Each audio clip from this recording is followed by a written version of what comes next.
Gracias. Santiago sigue aquí con sus advertencias y exhortaciones para hacer que las personas de su iglesia se alejen de toda conducta mundana, carnal y anticristiana y hacer que ellos adoptaran las actitudes correctas de un hijo de Dios. Estos 5 capítulos que Santiago escribe tienen ese propósito. ¿Recuerdan? El tema de Santiago, evidencias de una salvación tan grande. Es decir, tenemos que demostrar que somos de Cristo. Tenemos que tener actitudes y acciones que demuestren que somos sus hijos. Y en estos 3 versículos que acabamos de leer, Santiago nos habla de algo muy importante. Es un tema que no podemos dejar pasar. ¿Cómo manejar las ofensas entre hermanos? Pensemos, ¿cuántos problemas nos evitaríamos en nuestra iglesia si tratáramos los problemas de una manera bíblica? Estos son consejos que necesitamos poner en práctica. Número 1, la solución a los conflictos. El versículo 16 dice, confesad vuestras ofensas unos a otros y orad unos por otros para que seáis sanados. Aquí habla primero de confesar las ofensas. Ahora, tengamos cuidado. Cuando dice de confesar nuestras ofensas, no está hablando de que nosotros tenemos que buscar a otra persona e ir y confesarnos. ¿Por qué? Porque como dije la semana anterior, ¿verdad? Hay ciertas sectas, ciertas iglesias que han agarrado ese pasaje y dicen, ve, usted tiene que confesarse con otro hombre, con un sacerdote, con cierta persona, para que sus pecados sean perdonados. Pero eso no es lo que está hablando aquí. Eso no es lo que enseña la Biblia. Nosotros no ocupamos ningún intercesor además de Cristo. Él es el único mediador entre Dios y los hombres. Celeste me va a hacer el favor de leer 1 de Timoteo capítulo 2, versículo 5.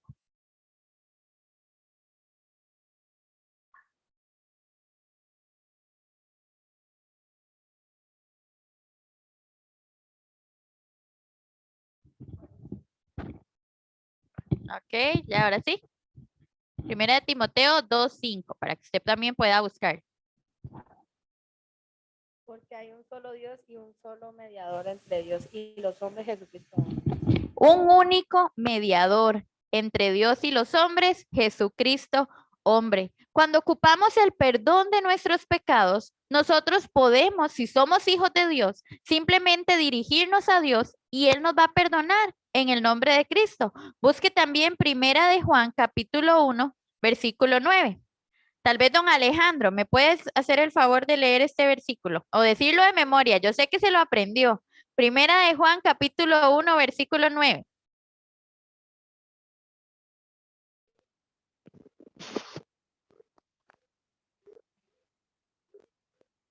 Si confesamos nuestros pecados, Él es fiel y justo para perdonar nuestros pecados y limpiarnos de toda maldad. Muchas gracias. Entonces aquí habla que como hijos de Dios, cuando volvemos a pecar, simplemente dirigimos a Dios nuestra oración y Él nos va a perdonar.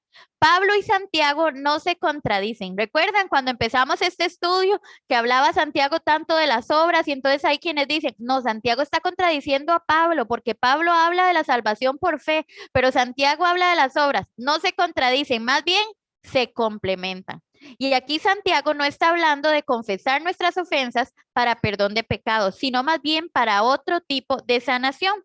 ¿A qué se refiere Santiago? Bueno, él se refiere a confesar cuando pecamos contra algún hermano, cuando decimos o hagamos algo contra algún hermano. Recuerden, Santiago capítulo 3, el versículo 12 dice, hermanos míos, ¿puede acaso la higuera producir aceitunas o la vid higos? Así también ninguna fuente puede dar agua salada y dulce. Entonces, cuando nosotros pecamos contra un hermano, necesitamos pedir perdón. Podría ser que nosotros hayamos pecado contra nuestros hermanos con el chisme, con la murmuración, tal vez juzgando a otros, no sé, pero cuando nosotros pecamos contra un hermano, es bueno confesar el pecado a quien nos haya ofendido. No solo es bueno, es bíblico. Si usted peca contra otra persona, si usted peca contra un hermano en Cristo, usted necesita ir y pedir perdón, reconocer su ofensa y pedir su perdón. A esto es a lo que nos llama Santiago. Esta es la forma bíblica de solucionar los problemas. Y la mejor manera, después de esto nos sigue diciendo, la mejor manera de solucionar los problemas es orando. Dice, confesaos vuestras ofensas unos a otros y orad unos por otros para que seáis sanados. La oración, ¿qué tiene que ver la oración aquí? Bueno, ¿recuerdan en el Sermón del Monte? Cuando Jesús está hablando acerca de cómo tenemos que llevarnos con otros hermanos, de qué tenemos que hacer con otros, dice, orad por vuestros enemigos. ¿Por qué será que nos manda a eso? ¿Por qué nos manda a orar por nuestros enemigos? Bueno, por los que nos ultrajan, por los que nos persiguen. Aquí Santiago nos dice lo mismo. Ore por aquel a quien usted ha ofendido o por el que le ha ofendido a usted. ¿Y por qué? Bueno, porque si hacemos eso, seremos sanados. ¿Qué clase de sanación vamos a tener? Bueno, es una sanación del alma, del espíritu, del corazón. Al arreglar un conflicto que nosotros tenemos con nuestro hermano, vamos a tener sanación, vamos a tener paz con Dios. Y Santiago nos ha venido diciendo que no debemos ofender a los hermanos. No debemos, o sea, todos estos capítulos, capítulo 1, capítulo 2, capítulo 3, capítulo 4, nos hablaba acerca de los problemas de la lengua, nos hablaba de no hacer acepción de personas, nos hablaba de tratar a todos por igual. Pero ok, yo ya les di todos los consejos, esto es lo que usted tiene que hacer, pero si usted peca, y va a pasar, porque siempre que hay una relación con otra persona llegan a haber conflictos, problemas, cuando esto llega a pasar, Santiago entonces dice, aquí está la manera de solucionarlo. Esta es la manera de hacerlo. Igual se complementa con Pablo. Vea lo que dice Romanos capítulo 12, versículo 18. Romanos capítulo 12, versículo 18.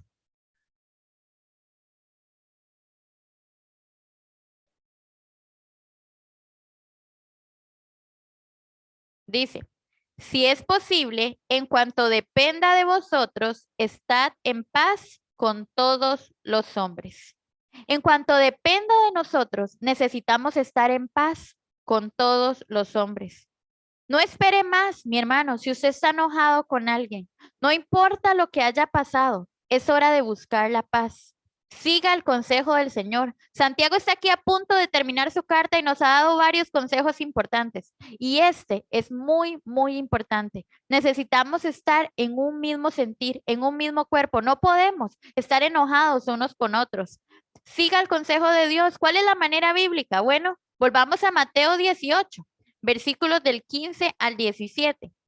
Mateo capítulo 18, versículos del 15 al 17.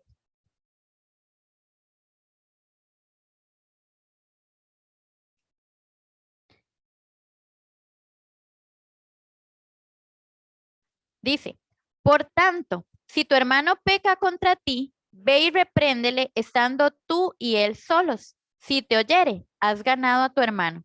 Esto es lo primero. Entonces, vea que habla acerca de confesar. Vaya y busque a su hermano.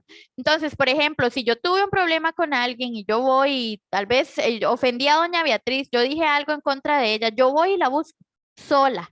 Ella y yo solas. Doña Beatriz, vea, yo sé que el otro día yo le ofendí a usted. Me disculpa, me perdona.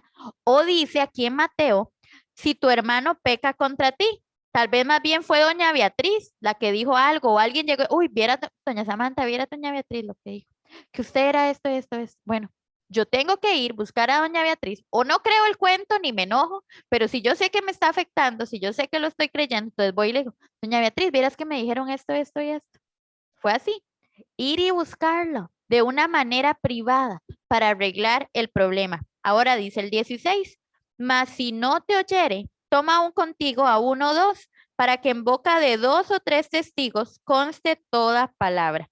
Entonces, si ya no llegamos a un acuerdo, no podemos reconciliarnos, entonces buscamos a una persona que sea imparcial, ¿verdad? Que pueda ser testigo, una persona madura de la iglesia, que ame a Dios. Y entonces le digo, vea, es que tenemos un problema, así, así, ya hablamos, no podemos llegar a un conflicto con esa persona, a ver si logramos arreglarlo.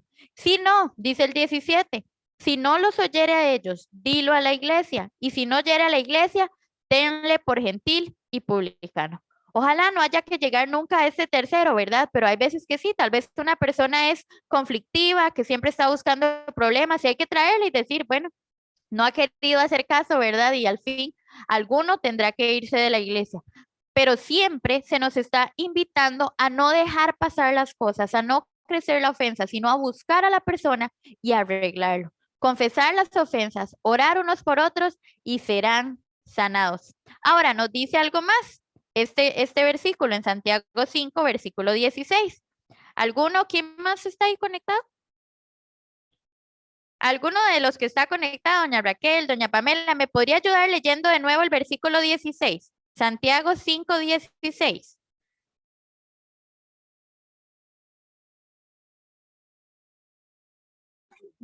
Yo, ¿me puede repetir la cita? Santiago 5, 16.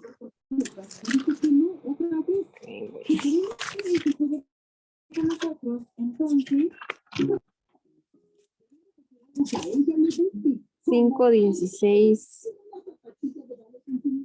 Sí, señor. dice, confesaos vuestras ofensas unos a otros y orad unos por otros para que seáis sanados. La oración eficaz del justo Muchas puede mucho. gracias. Y esta frase final del versículo 16, la oración eficaz del justo puede mucho, nos encanta.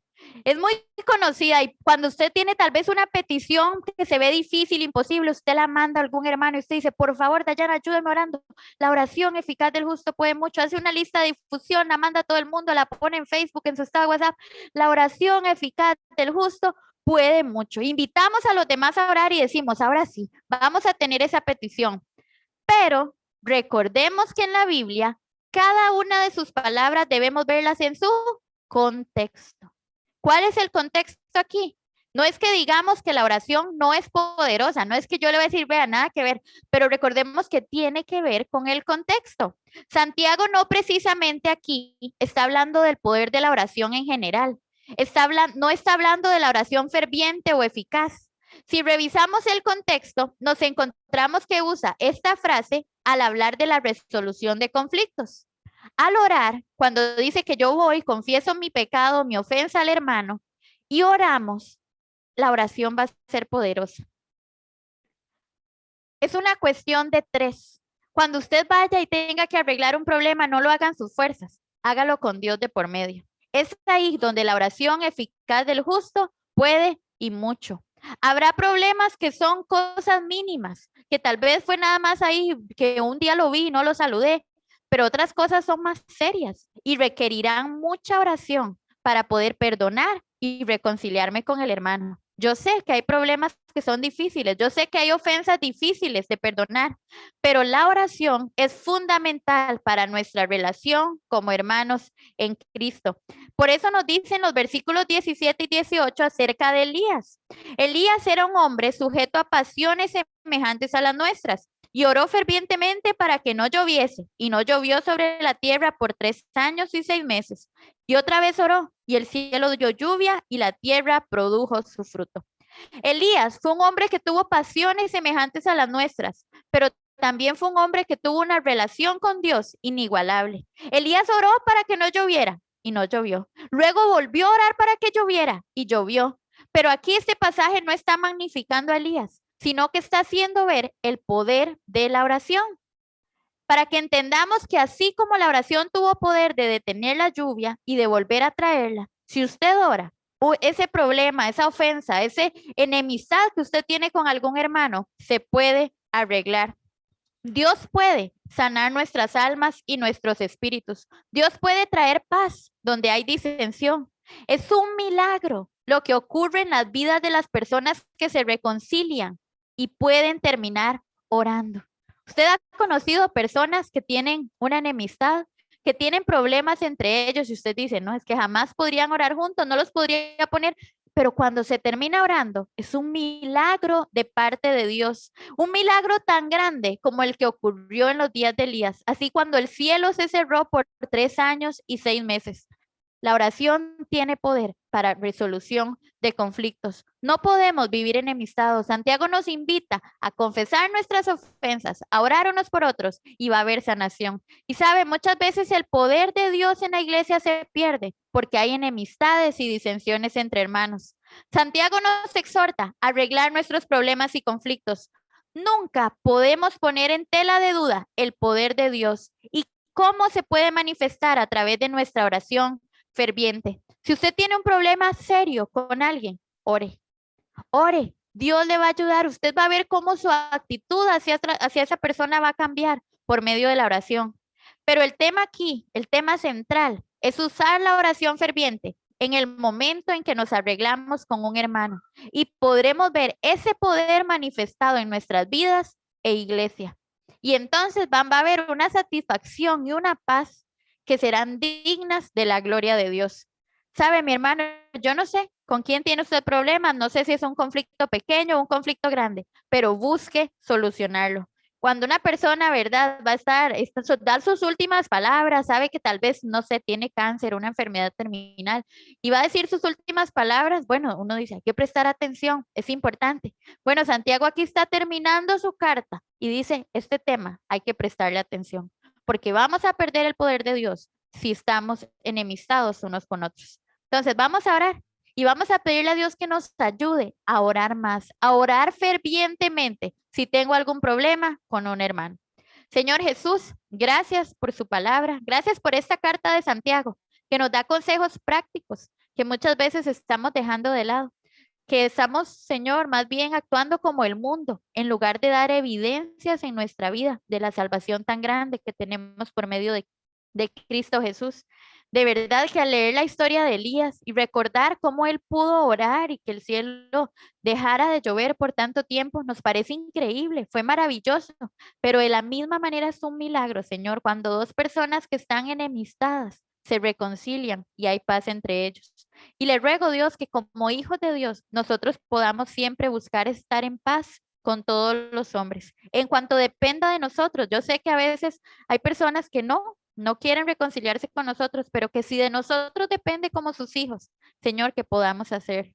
Danos ese poder, ayúdenos a orar más si todavía hay una ofensa tal vez bien grande, un conflicto difícil del cual es difícil salir, pero sabemos que con tu poder y con tu amor podemos perdonar y llegar a la reconciliación. Gracias, Dios, te damos en el nombre de Jesús. Amén. Muy bien, vamos a tener un canto y seguimos con el curso.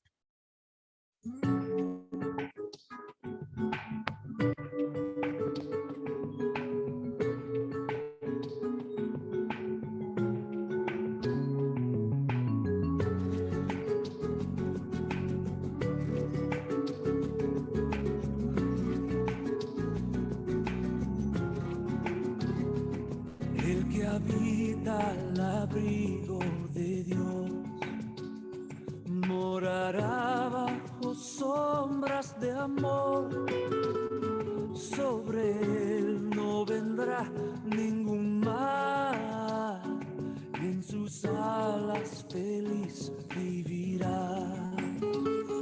Hoy yo quiero habitar al abrigo de Dios, solo allí encontraré paz y profundo amor.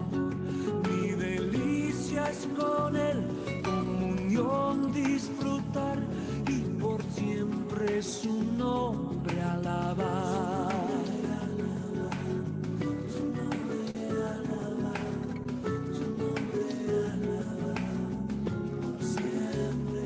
El que habita al abrigo de Dios ciertamente muy feliz será.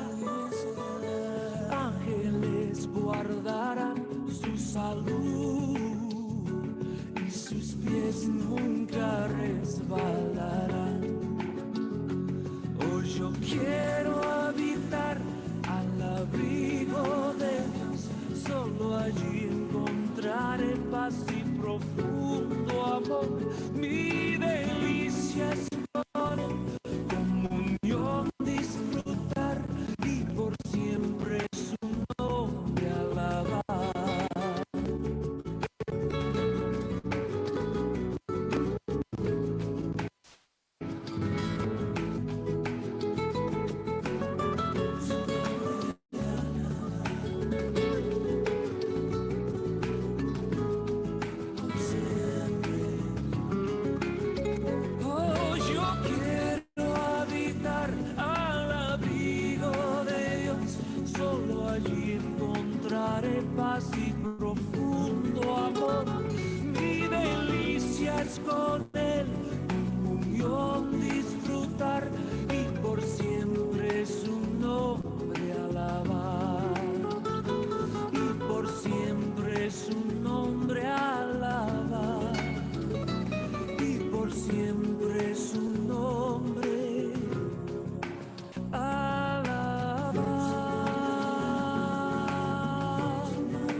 Muy buenas tardes, tengan todos. Como sabemos, estamos en el mes de septiembre, que es el mes de la Biblia. Entonces, vamos con nuestra cápsula bíblica.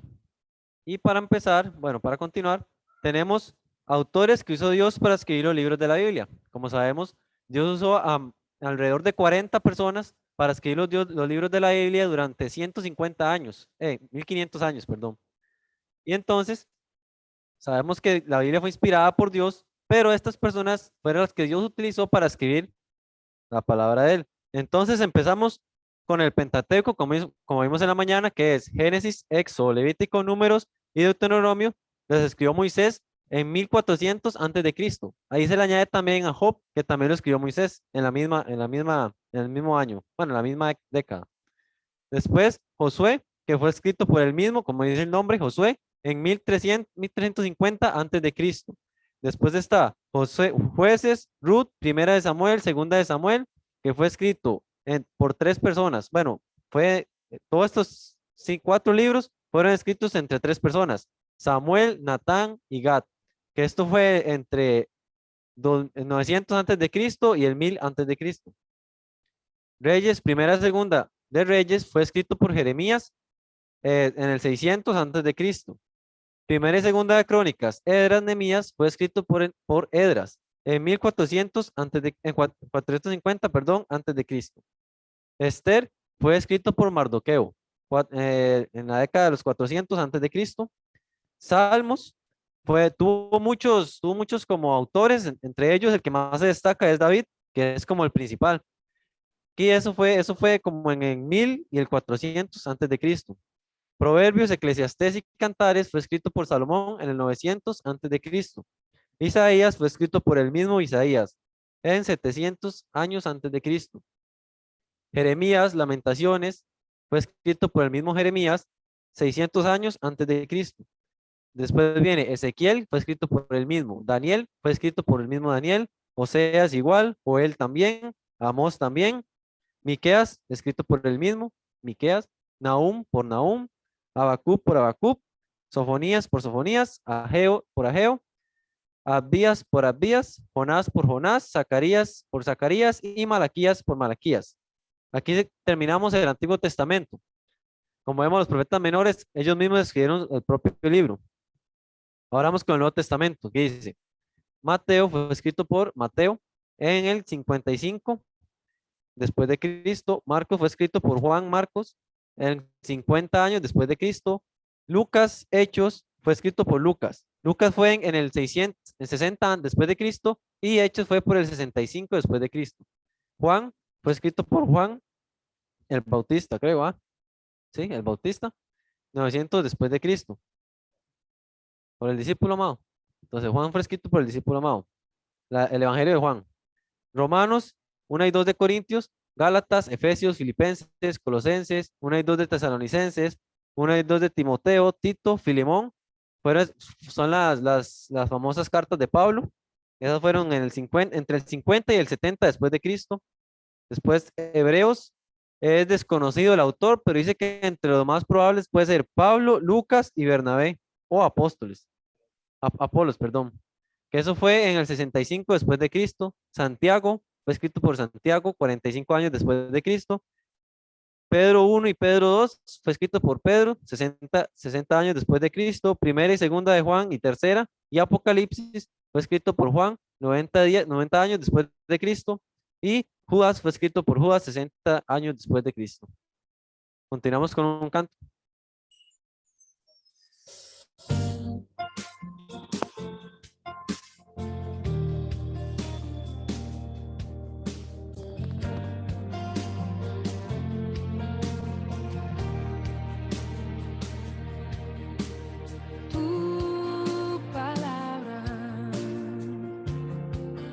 Como aceite sobre mis heridas, es el agua en el desierto y el dolor en el invierno. Tu palabra es la voz que me habla en la mañana. Es es mi consejo cada día y en las pruebas quien me guía. Podría estar perdido como un náufrago en el mar y aún perderlo todo hasta el aliento. Podría estar hambriento como un niño sin hogar, pero yo sé que tu palabra siempre a mí me sostendrá.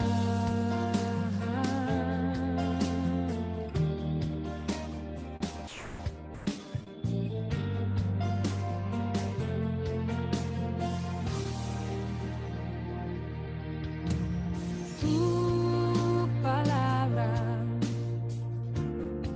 es como dulce miel para mis labios, es la perfecta melodía que me deleita cada día. Tu palabra es mi refugio en medio de las pruebas, en la tristeza es mi alegría y en soledad mi compañía.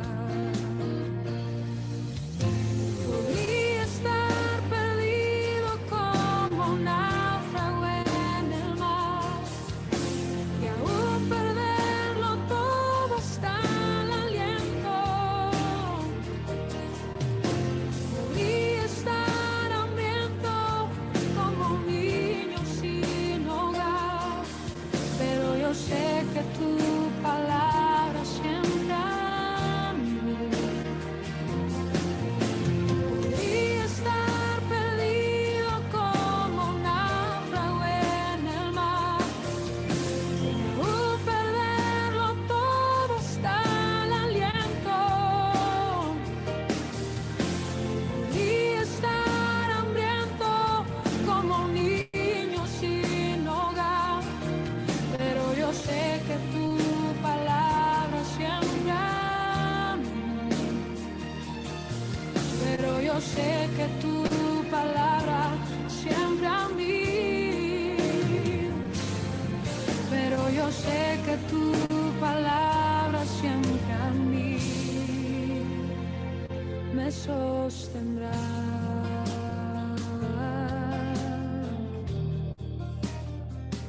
Tu palabra, Señor.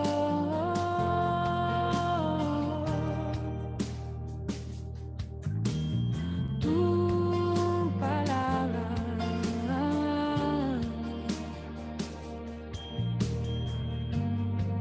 siempre me sostendrá.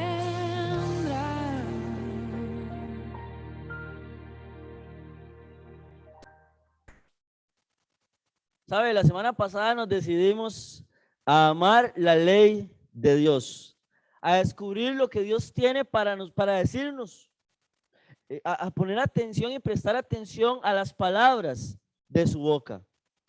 Permítame iniciar con esta pregunta. Y no me conteste mejor.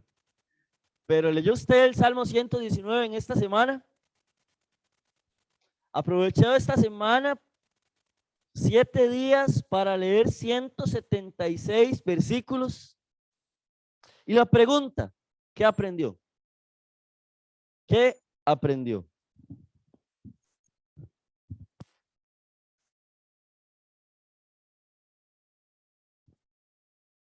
Yo espero que usted haya leído en realidad el Salmo 119. Pero si no lo hizo en esta semana, le animo y le motivo para que lo haga esta semana que viene. O tal vez dicen, yo lo leí, pero leámoslo juntos, nuevamente todos. Pero no lo vamos a leer solo por leerlo, solo por cumplir, sino que vamos a leer aplicando algo muy importante y necesario que vamos a ver hoy. Porque, ¿sabe? Me temo que en muchas ocasiones, cuando tenemos un reto por leer algo, se lee pero no se entiende. Yo no sé cómo era usted en su época de estudiante, en colegio o universidad o en la escuela, y le dicen, tiene que leer Pantalones Cortos, tiene que leer Julieta, que había que leer Don Quijote de la Mancha. Y usted dice, ¿cómo? Yo no sé qué estoy leyendo, pero leo y paso páginas. ¿Qué entendió? Nada. Me temo que muchas veces hacemos parecido cuando hablamos de Biblia. Y si no se entiende, mucho menos se va a aplicar. Cuando yo era joven y requería ir a los campamentos, en la iglesia que yo iba en San Sebastián, se realizaba una lectura bíblica. ¿En qué consistía?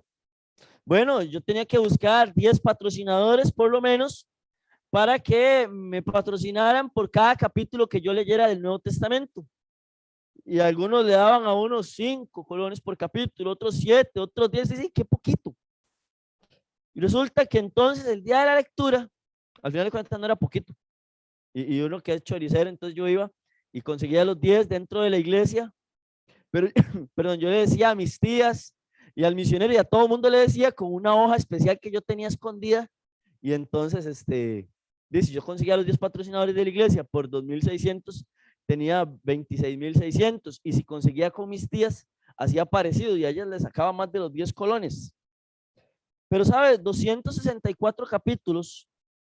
Y ya el día que uno llegaba a la lectura, llegábamos, supongamos que hoy a las 6 de la tarde, y seguíamos directo. Era leer y leer y leer hasta el otro día al mediodía o un poco más, hasta completar el Apocalipsis. Pero si usted me pregunta a mí, ¿qué aprendió? ¿Qué aprendí yo en esos días? La verdad, lo único que aprendí es que podía ir al campamento de esa manera. Pero el corazón y la mente no estaban centradas en aprender, estaba enfocado en, tengo que aguantar el sueño a las 3 de la mañana, tengo que seguir leyendo, necesito algo para la merienda. Y muchas veces, en muchas ocasiones, leemos la Biblia con ese mismo sentir. Ah, ya cumplí. Sí, ya leí. Hice mi parte. ¿Sabe? Con los jóvenes tenemos un grupo de WhatsApp y estamos leyendo el libro de Hechos. Yo espero que cada uno esté aprovechando al máximo y no lea solamente para decir y mandar el versículo diciendo, ya cumplí, sino que busque lo que Dios tiene para decirle. ¿Sabe? Jesús en ningún momento nos dijo, lea un capítulo por día y triunfará. Nunca vamos a encontrar un versículo en la Biblia que diga, lea un capítulo de la Biblia y triunfará. Pero sí nos hace ver que la palabra de Dios es el alimento para nuestras vidas. Y he visto a algunos que necesitan mucha comida. Y aún necesitan repetir para quedar satisfechos. Pero pareciera que la Biblia no es necesario repetir.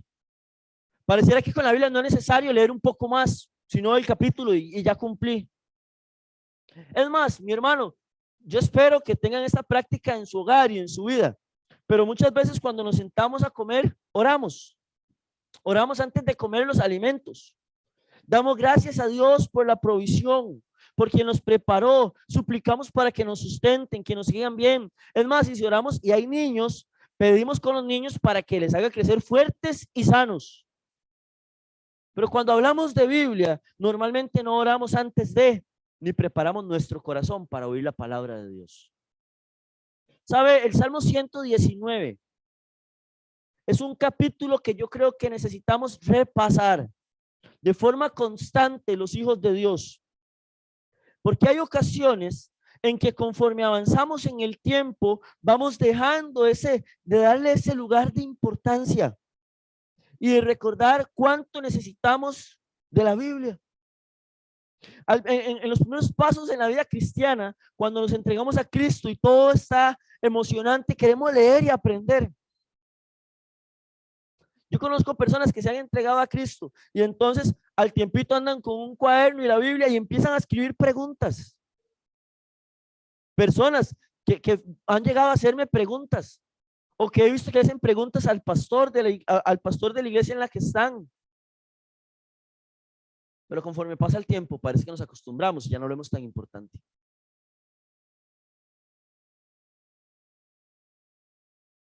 Cuando leemos la Biblia, lo que estamos viendo es el corazón y la mente infinitos de un Dios infinito. Y nosotros somos tan finitos, tan limitados en cuanto a conocimiento y sabiduría, que debemos recurrir a nuestro Señor en busca de Él. Él es una fuente de la cual brota lo que requerimos para nuestras vidas. Vamos a abrir nuestras Biblias en Salmo capítulo 119.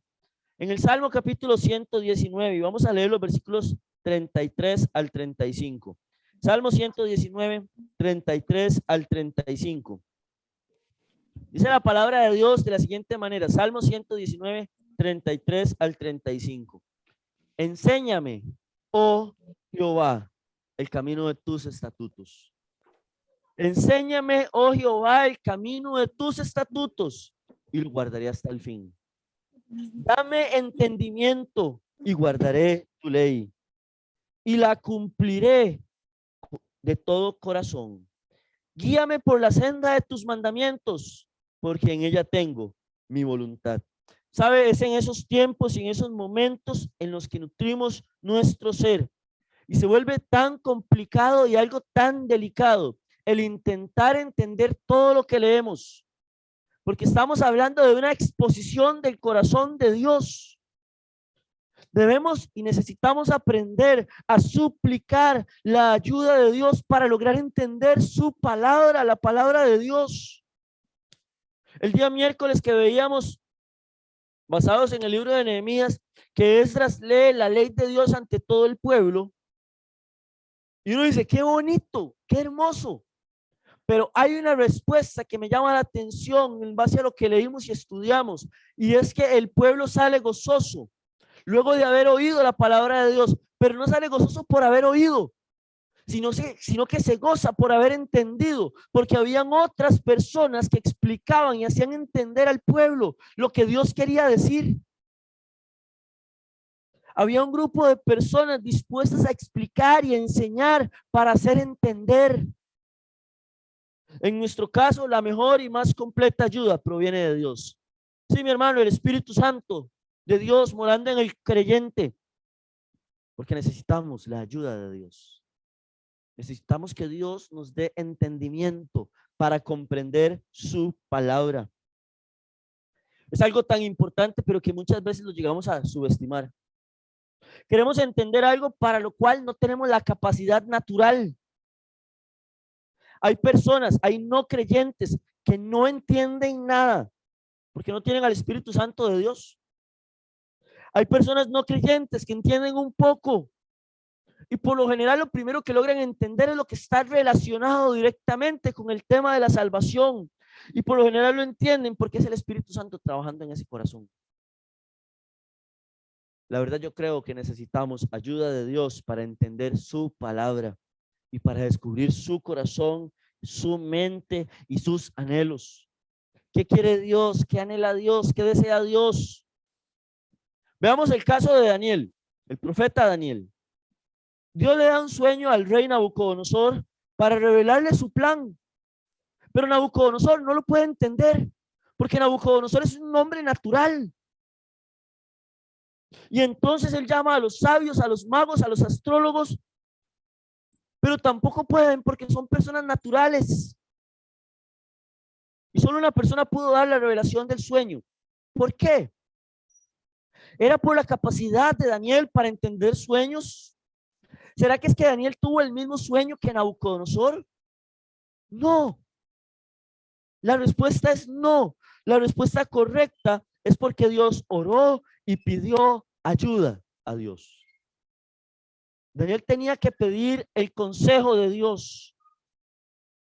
Luego más adelante aparece la mano escribiendo en la pared y la gente no entiende el mensaje ni lo que significa. No entienden bien. Y solo saben que Daniel interpreta sueños y visiones, pero dicen algo que capta la atención. Y dice Daniel capítulo 5 en el versículo 11, le dicen al rey Belsasar, hay un hombre en tu reino, hay un hombre en el cual mora el espíritu de los dioses santos. ¿Sabe? La gente reconoce que lo que tenía Daniel no era normal y no era para cualquier persona, ni para los sabios, ni para los magos, ni para los astrólogos. No era para la gente preparada y educada, aunque Daniel era sumamente preparado porque estaba entre los requisitos que pidió Nabucodonosor para llevar de Jerusalén a Babilonia. Pero la clave es que la gente reconoce que en Daniel mora un Dios santo. Y para decirlo en la forma más correcta, mora Dios en Daniel. Y continuamos la lectura de Daniel, y Dios le revela a Daniel cosas que solo a él se las revela, que se le llama amado y muy amado, y le da explicaciones de lo que está por venir, de lo que vendrá. En Apocalipsis sabemos lo que vendrá en la eternidad, pero con Daniel entendemos los tiempos de toda la historia y comprendemos la eternidad.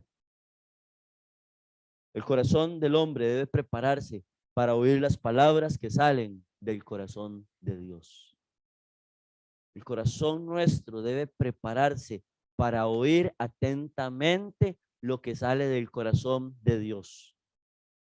Porque si no nos preparamos para oír el corazón de Dios, no vamos a lograr entender el mensaje de Dios. Mis hermanos, nuestro corazón es tan simple y nuestra mente es tan limitada que requerimos ayuda para entender lo relacionado aún con la salvación. Hay veces que a mí me llama la atención, hay personas que no entienden que son pecadores, no logran entender su culpabilidad. Y usted les enseña a la luz de la Biblia, donde dicen los que van al infierno y la lista de pecados y lo que es pecado y la paga del pecado, pero no son capaces de entender el maravilloso plan de salvación. Y no lo logran entender ellos, que Cristo ocupó nuestro lugar en aquella cruz, que ese fue el propósito de la venida de Cristo, que el Santo Hijo de Dios se hizo hombre para ocupar nuestro lugar. Y usted se lo podrá decir de todas las maneras posibles, que sin la ayuda de Dios no logrará entender el mensaje, porque es algo espiritual, porque es algo que no viene de nosotros, porque es algo que no es para comprender en la mente humana y finita nuestra. No es lógico entender un intercambio entre un santo por un pecador, porque no es natural que a la hora de un juicio condenen al justo para que el culpable salga libre. Quiero que preste atención a esta canción, quiero que preste atención al mensaje y lo relacione directamente, como está la letra de la canción, con la salvación y con el intercambio glorioso que fue llevado a cabo en nuestro favor.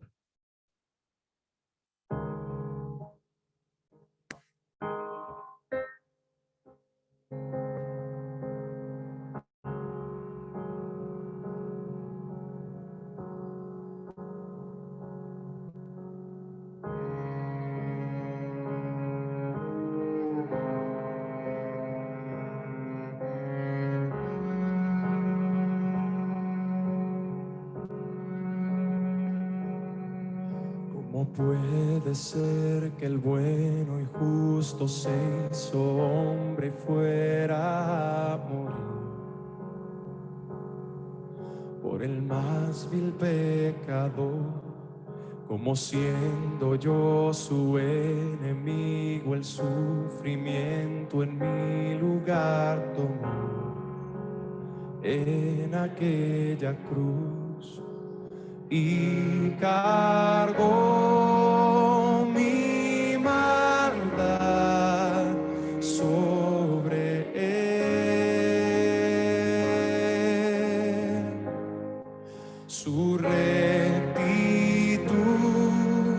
por la fe mía es.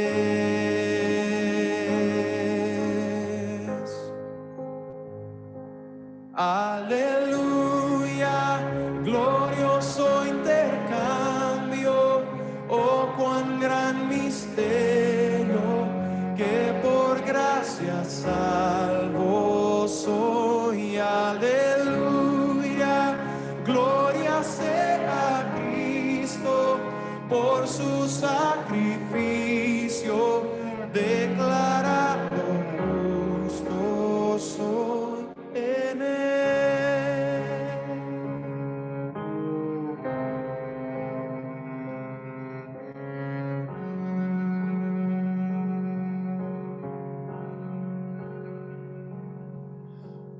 ¿Cómo es posible que en Jesús, como a su Hijo, Él me recibió? Y su nombre llevo hoy, su perfecta vida de obediencia al Padre, al yo creer, Él me otorgó y perdón me dio, pues cargó mi maldad sobre él. Su rectitud por la fe mía es.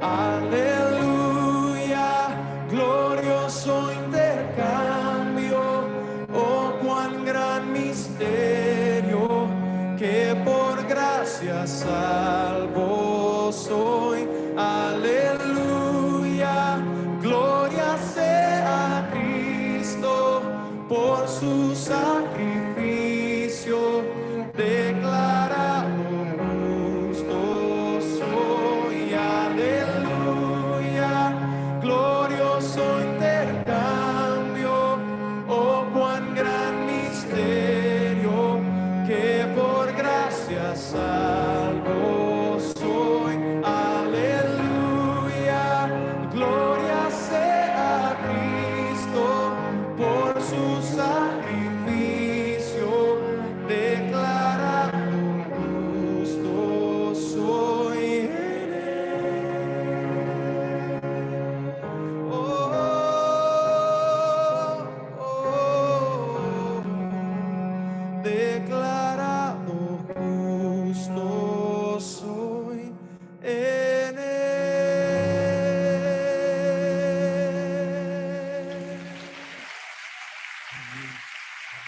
¿Sabe? El hombre natural no entiende la salvación porque es algo que no es de parte de nosotros y no nace del corazón ni de la mente de un hombre. No puede entenderse cómo Dios va a dar a su Hijo en nuestro lugar.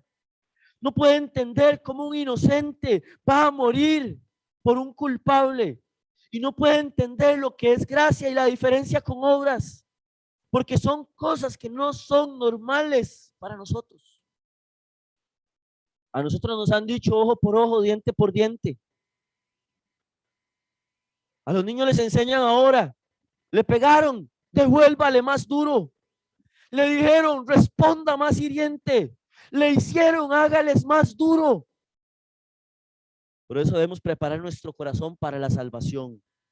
Por eso es que debemos orar y que Dios prepare el corazón del oyente, nuestro corazón. Debemos pedir, orar y suplicar a Dios aún que nos use para usar las palabras necesarias y correctas, para no llegar a confundir más a la persona que aún no se ha entregado a Cristo. Hay gente que con muy buen corazón quiere hablar de todo un proceso de salvación a un hombre normal y natural. Vaya por partes y primero preocúpese para que logre entender su culpabilidad y su necesidad de un Salvador. ¿Sabe? Si debemos tener una búsqueda, es una búsqueda más intensa en nuestras vidas por Dios, para conocer su corazón, para descubrir su mente, para conocerle más y más y mejor, de una manera más profunda. En el Salmo 119, versículos 145 al 149, dice la palabra de Dios de la siguiente manera: clamé con todo mi corazón, respóndeme, Jehová, y guardaré tus estatutos. A ti clamé, sálvame, y guardaré tus testimonios. Me anticipé al alba y clamé, esperé en tu palabra. Se anticiparon mis ojos a las vigilias de la noche para meditar en tus mandatos. Oye mi voz conforme a tu misericordia, oh Jehová, vivifícame conforme a tu juicio. ¿Sabes? Conocer a Dios debe ser nuestra meta y el anhelo más grande en nuestras vidas. Debe ser nuestro mayor deseo, como veíamos en la mañana, nuestro tesoro. Debe ser el descubrir sabiduría, y la sabiduría es conocer a Dios. Que decir, nos va a ayudar a ver y entender el por qué hay muchos que no piensan en la eternidad ni desean encontrarse con Dios, porque no le conocen. Porque solo saben que un día se entregaron a Cristo y ahora dicen, ya no voy a ir al infierno. Pero eso solamente demuestra el poco y casi ausente conocimiento de Dios. Algunos no desean congregarse, no lo tienen como prioridad y no sueñan con la vida de iglesia porque no conocen al Dios que adoramos y en el cual creemos y que nos ha unido para ser un cuerpo y para formar parte o para ser la novia en el futuro la esposa del Cordero. Es porque no conocen a Dios. ¿Saben? No hay experiencia o sentimiento más increíble y emocionante que cuando luego de un largo día de trabajo se va camino a la casa y está la esposa esperándole.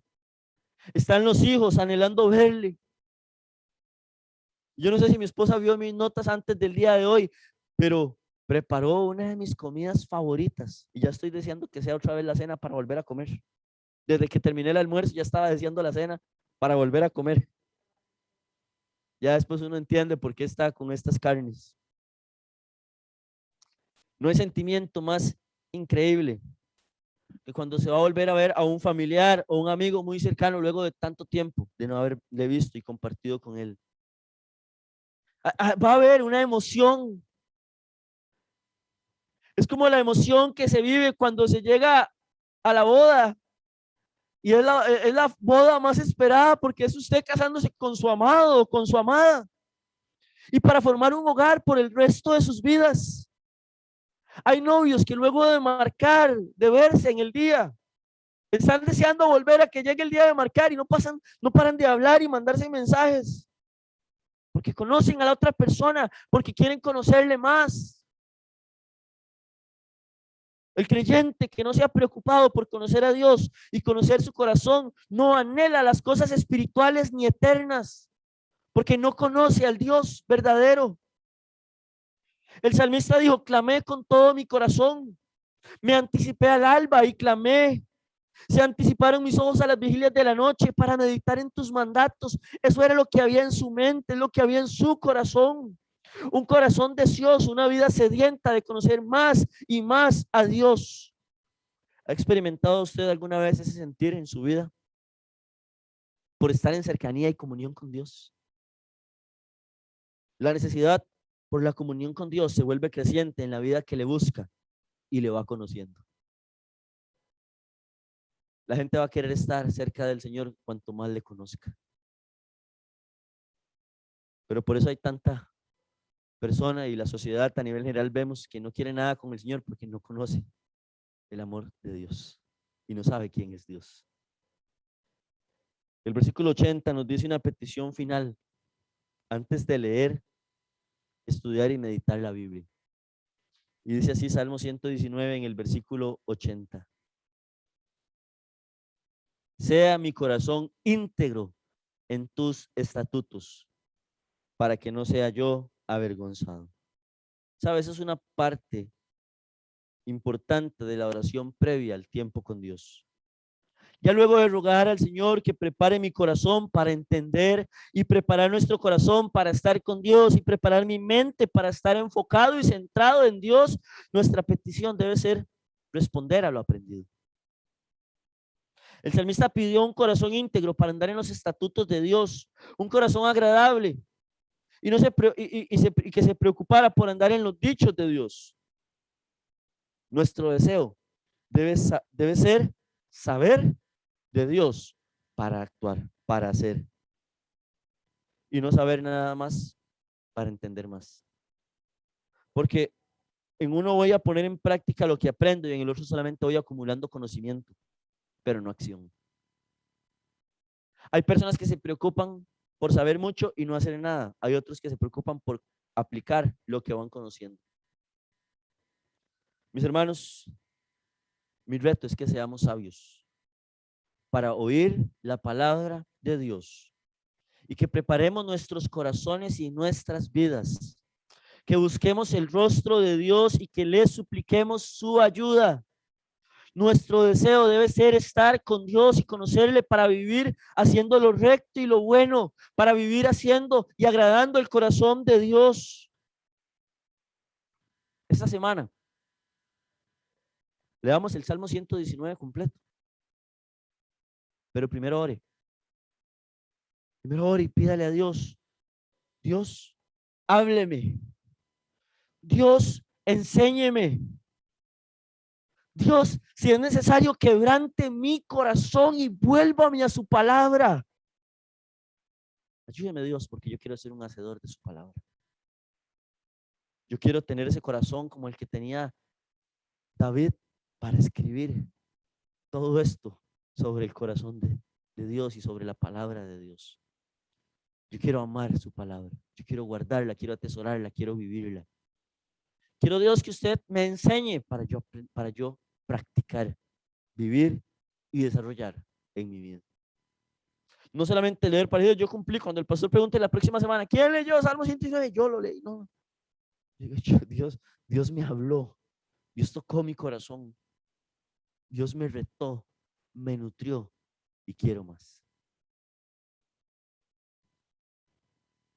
Cambia la perspectiva, cambia el sentir, cambia nuestra mente y cambia nuestra cosmovisión sobre Dios, el Dios que adoramos y en el cual creemos. Necesitamos la Biblia, sí. Pero Biblia solo por leer puede hacer algún cambio. Pero un corazón preparado para inquirir, para estudiar y para meditar, para producir grandes cambios en nuestras vidas, para honrar y gloria de Dios. Y esa debe ser nuestra meta. Voy a invitarle a que cierre sus ojos, incline su cabeza para orar. ¿Cuándo fue la última vez que usted oró y dijo, Dios, hábleme? Dios, voy a leer su palabra. Yo quiero que usted me nutra, me quebrante, me enseñe y cambie lo que tenga que cambiar en mí. Aquí estoy, Dios. Tóqueme, toque mi corazón. No quiero seguir siendo el mismo. Quiero amarle y conocerle cada día más.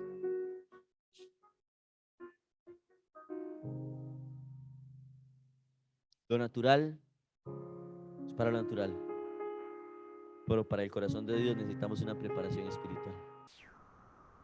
Prepare su vida, prepare su corazón.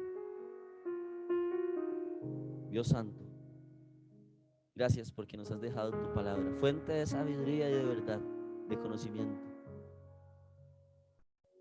Todo el alimento que necesitamos para nutrir nuestras almas, nuestros cuerpos para el día a día. Perdónanos, oh Dios, porque hay veces que leemos solo por cumplir, leemos por alto, por encima, como si estuviéramos leyendo las tiras cómicas o la sección de deportes de un periódico. Y no prestando atención, no centrándonos ni enfocándonos, Dios, tu palabra. Dios, queremos oír tu voz, conocer tu corazón y descubrir tus pensamientos, tus anhelos, tus planes para nuestra vida. Necesitamos llenarnos de Biblia, pero primero necesitamos llenar nuestro corazón y preparar nuestro corazón para estar atentos, para ser hacedores de tu palabra, y no solamente oidores olvidadizos. Danos un corazón que entienda, un corazón que se aplique. Te lo pido a Dios y oramos en el nombre de Cristo Jesús. Amén. Hermanos, necesitamos Biblia. Biblia y más Biblia. Hermanos, algunos anuncios, cosas importantes, pero primero vamos a ver un video de los anuncios, ¿sí? Entonces, listos.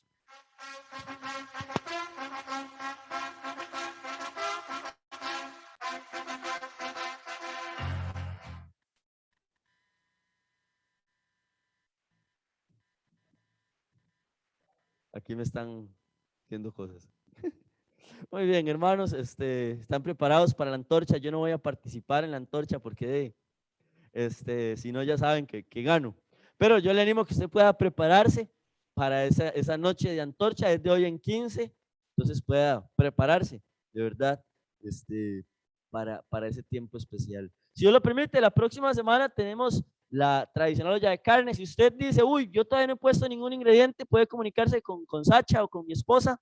Y si no, no se preocupe que también le vamos a buscar y que todos podamos celebrar. Hoy en la mañana expliqué 3 formas en las que usted puede ser partícipe de la olla de carne. Puede ser que usted venga, reserve su espacio para el culto y entonces aquí le tendríamos su espacio reservado. Ahí hay cupo limitado, sí.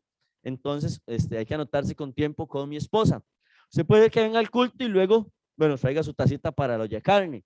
Puede ser que usted esté en el culto de forma virtual y luego venga a comer y está perfecto. O puede ser que usted esté de su casa en el culto, se venga al final en carro, en taxi, en bicicleta o a pie, le damos su olla de carne y usted dice, voy a ir a compartirla en la casa, no hay ningún problema. Entonces, ahí están las 3 formas para que usted pueda participar de este tiempo especial, de esta celebración de independencia, la tradicional olla de carne. Eso sí, necesitamos que lo comunique con tiempo, ¿verdad? No sea que usted no le avisó a nadie y viene y solo le quedó el caldo y chayote, porque nadie quiere chayote. Ahora cada vez que digo algo al chayote, siento que hay personas que quieren tirarme piedras o algo. Pero entonces, para que lo tengamos ahí en cuenta, ¿verdad? Anótese para participar de este momento especial y compartir juntos, ¿sí? Yo creo que es muy bueno y es necesario. Vaya preparando también su corazón y tenemos planes, estamos trabajando en diferentes planes para buscar maneras de ir volviendo a la iglesia. Yo creo que necesitamos ahí, yo le decía a algunas personas, si hay que hacer 3 o 4 cultos, predico 3 o 4 veces. Estamos dispuestos, pero que cada uno de nosotros también esté dispuesto para hacer ahí, volver a esa normalidad. ¿Hace cuánto no hay cultos presenciales? Desde marzo del 2020. ¿Algún matemático que me ayude? Año y medio. Dice aquí año y medio. Joel dice que más de 2 años. Es que Joel dice que se hizo un paréntesis de vacaciones antes de la pandemia. No, Es que ya Joel dice que está en el 2022. Ya viajó al futuro.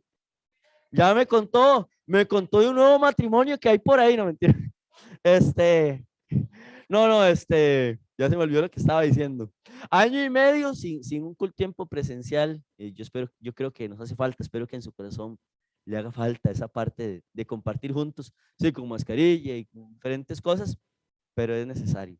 Entonces, para que vaya ahí orando, pensando, meditando, diciendo, ¿qué será lo que viene? Si usted tiene la duda, puede preguntarme y con mucho gusto yo puedo ahí tratar de explicarle, ¿verdad?, cómo van los planes y todo. Tenemos un canto más antes de finalizar. Mi culpa, él llevó.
Alegre siempre.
lleva